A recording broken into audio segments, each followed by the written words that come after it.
Hello everyone, আজকে বানাবো healthy and tasty Chinese vegetable. এটি বানানোর জন্য বেশ কয়েকটি টিপস অ্যান্ড ট্রিক্সও থাকছে। এর জন্য বেশ কয়েকটি ভেজিটেবলস নিয়ে নিচ্ছি। এখানে আমি পেঁপে, চাল কুমড়া ও গাজর নিয়েছি এবং কিউব করে রাখা পেঁয়াজও নিয়ে নিচ্ছি।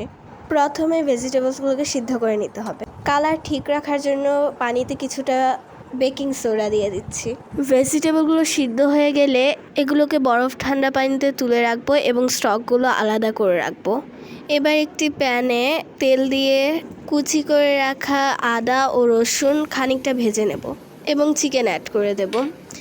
এখানে আমি সামান্য ব্ল্যাক পেপার দিয়ে দিচ্ছি, আপনারা চাইলে হোয়াইট পেপারও দিতে পারেন, এবং স্বাদমতো লবণও দিয়ে দিচ্ছি। এ পর্যায়ে কিউব করে রাখা পেঁয়াজগুলো দিয়ে দেব।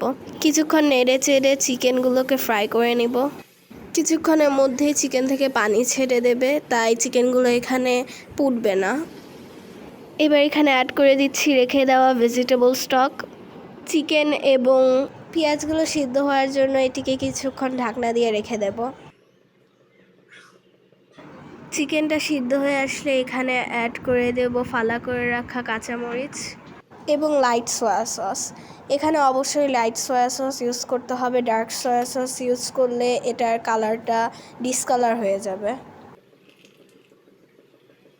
এবার এখানে সিদ্ধ করে রাখা ভেজিটেবলসগুলো অ্যাড করে দেব এবং কিছুক্ষণ নেড়ে চেড়ে দেব।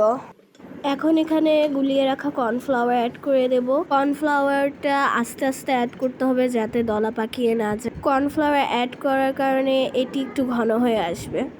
এই পদ্ধতিতে চাইনিজ ভেজিটেবল রান্না করলে ভেজিটেবলসগুলোর কালার কখনোই নষ্ট হবে না।